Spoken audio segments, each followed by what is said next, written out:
Why? Why? Why did he keep that secret for almost half a century? If it wasn't for the chance meeting of the postmistress of Lano, her name being Dorothy Evans Noble, we might never have known what had taken place and why he was hiding in our mountains for almost 50 years.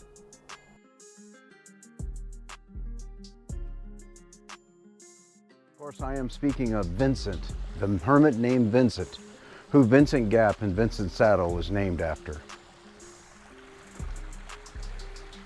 In the end of her writing on this man, this hermit, the last thing she said about him was, he was a man. So what was the mystery surrounding him? Why did he choose the life of a hermit? To live in seclusion in the mountains, chasing away almost everyone with the barrel of his rifle. Let's find out. So what was his secret? Why was he hiding for nearly a half a century?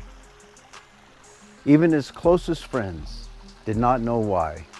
It wasn't until his passing in the 1920s that he confessed to a doctor, and only so he could be buried in the Veterans Cemetery.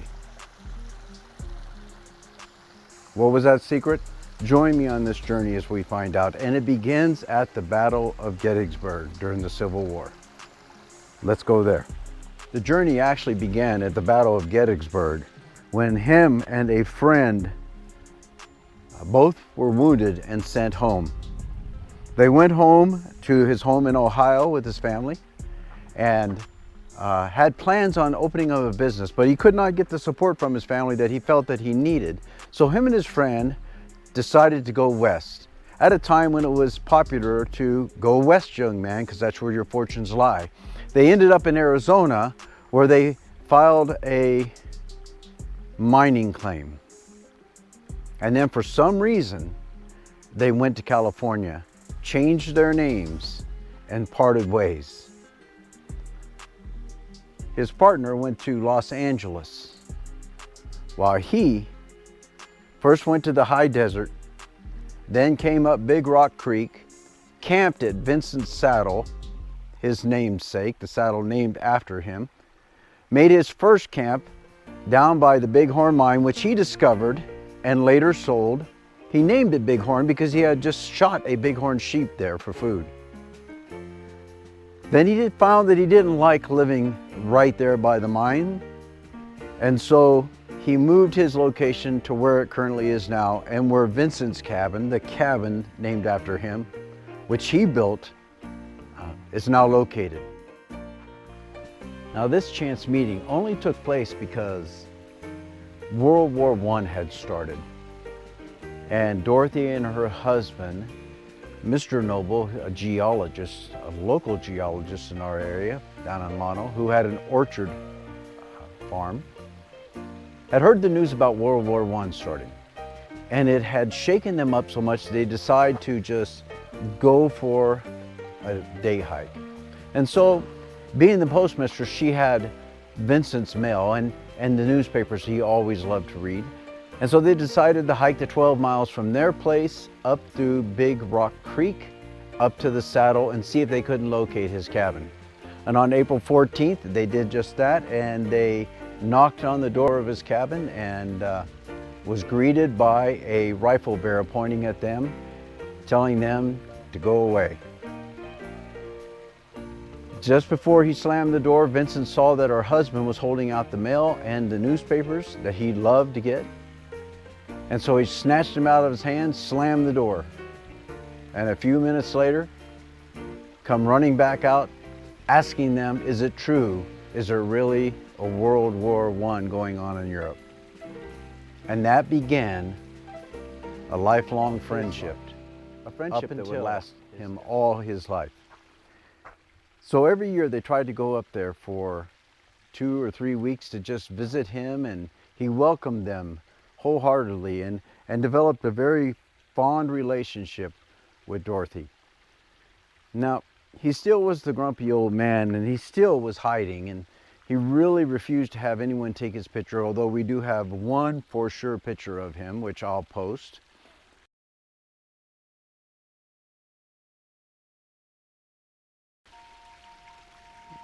But I think really the rest of the story needs to be told at that location. So what do you say we zip on out of here and we head on over to the saddle, named after him, down to the Vincent Gap and to where his cabin is as we know it today as Vincent's cabin. All right, let's do this.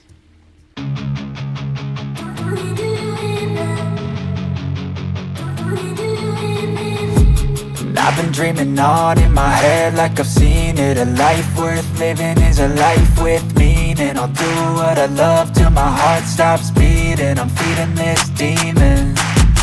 Got a taste, can't erase bitterness in my face. Work a job every day till your dreams fade away. Like a card, never change, play the game that we say. I need a break. I'm staying strong, need to move on to be what I want. I'll keep dreaming on. I'm staying strong, need to move on to be what I want. I'll keep dreaming on. Hey, and here we are at Vincent's cabin. How cool is this? This is awesome. Let me give you a look. Now this is the cabin that Vincent built. Now obviously it's been restored at least once, if not more than once, because something I read said it actually had fallen down in the 40s. Whether that's so or not, I don't know, but this was much we do know is this was the spot he built his cabin. It's known as Vincent's cabin. I'll give you a tour kind of around the area. He dug some trenches around the cabin to collect water. He dug a few ponds up there, which I'll take you. There's a trail that leads to those ponds, and on this side over here is a trail that would lead to the mines. So this is where he stayed in hiding for almost half a century. Up until he got too old to live here, and then in the winters, he would go down and live at Bob Pallett's ranch in a canvas tent. And that's where he would winter, and then in the summertime he would come back here.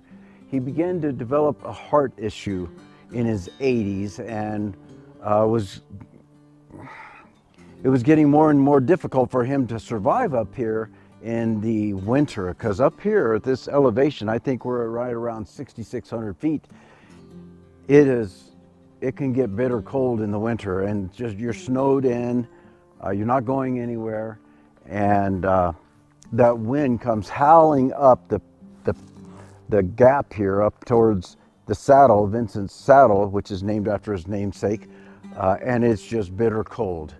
So he began to winter in his older years down at Bob Pallett's ranch, which was adjacent to the orchard that the Nobles owned. And then eventually he got so feeble that it was apparent he was in need of full-time care. He was moved to the Veterans Hospital in Los Angeles, and that is because he was a veteran of the Civil War where he got wounded, and I'll give you more details about that in a little bit.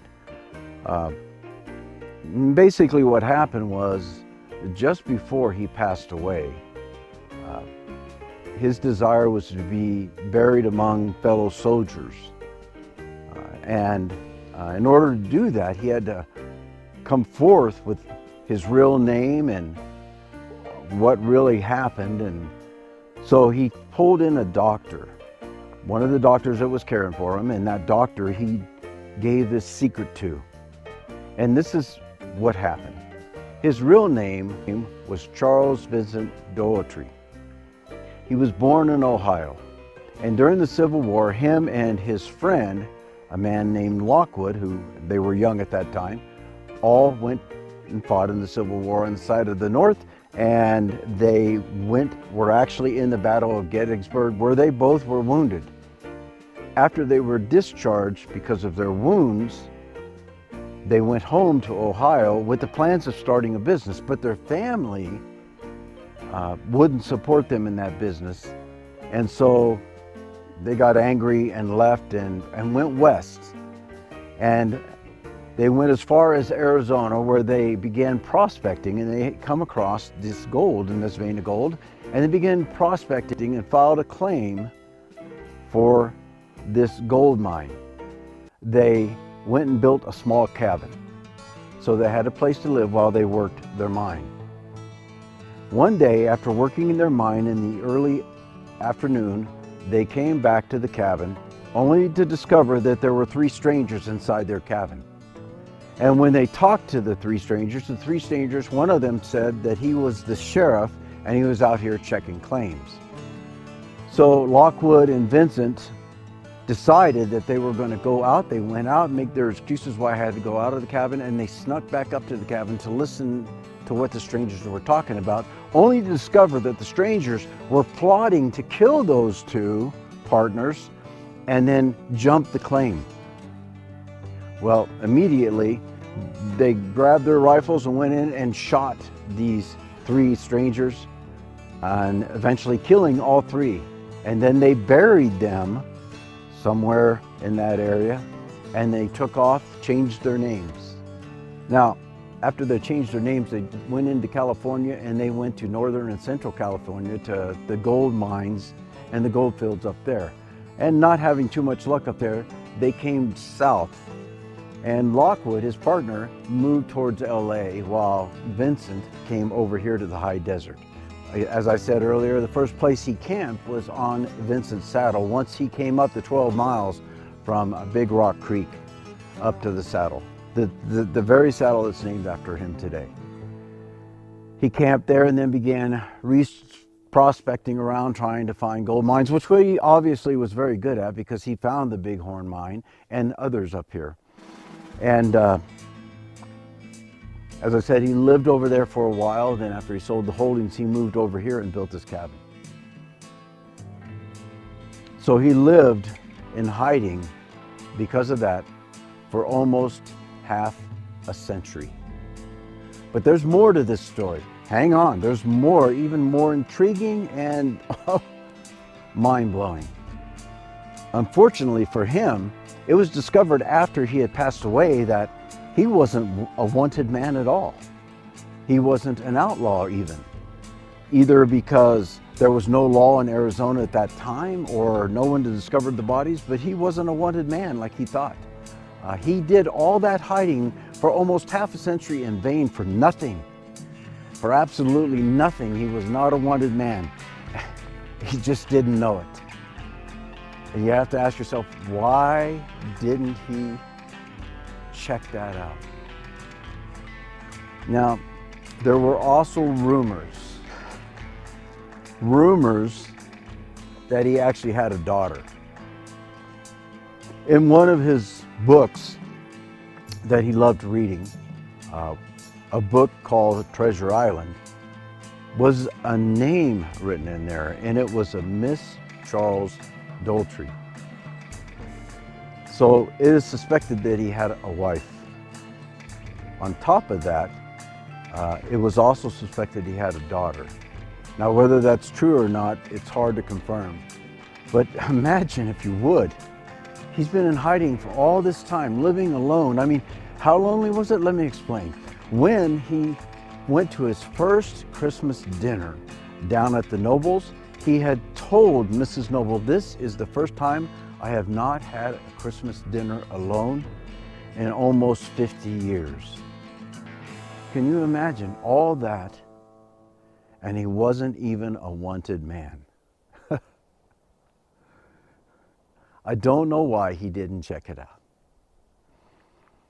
He is buried today in Los Angeles in the Veterans Cemetery.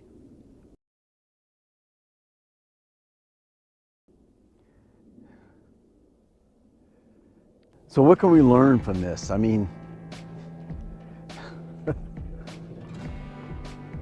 sometimes things are just not the way you think they are. And it's better to have known whether he was a wanted man than to have just lived in hiding for all those years. spending nights alone.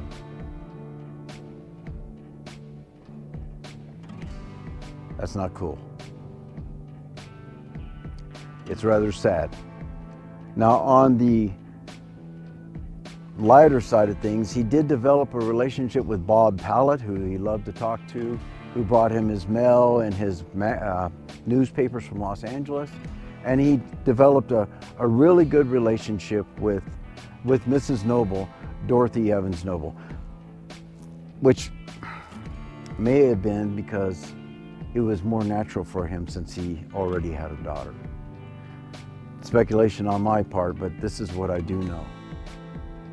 Thank God he had some friends in the end of his life, so he wasn't living alone as a hermit. And they didn't find him somewhere dead in his cabin or in the woods, but rather that he died peacefully in a hospital, and that the truth actually did come out. The sad part is it came out too late for him. All right, I'll see you on the next adventure. It's now time for us to say goodbye to Vincent's cabin and this story and move on to our next adventure.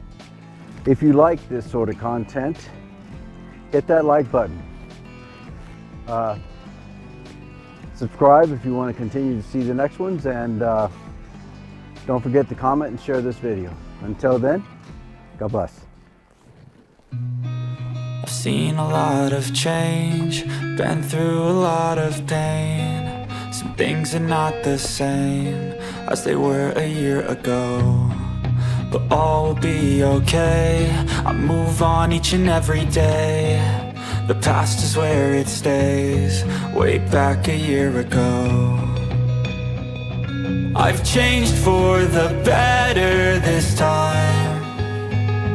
I thought I would never be fine.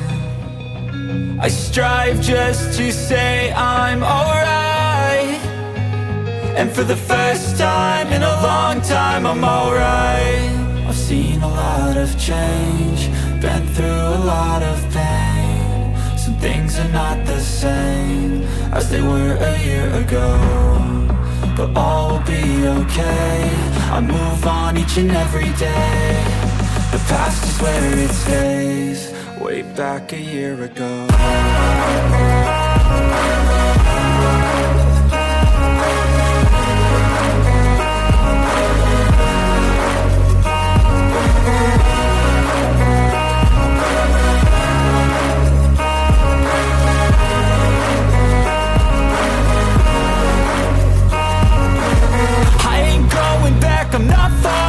I'll push all my chips and call all in. I'll bet on myself, you keep stalling. I hear destiny and it's calling. I'll keep my head up high through the downs and lows, and where I'll go in life, still nobody knows, but I'ma choose what's right.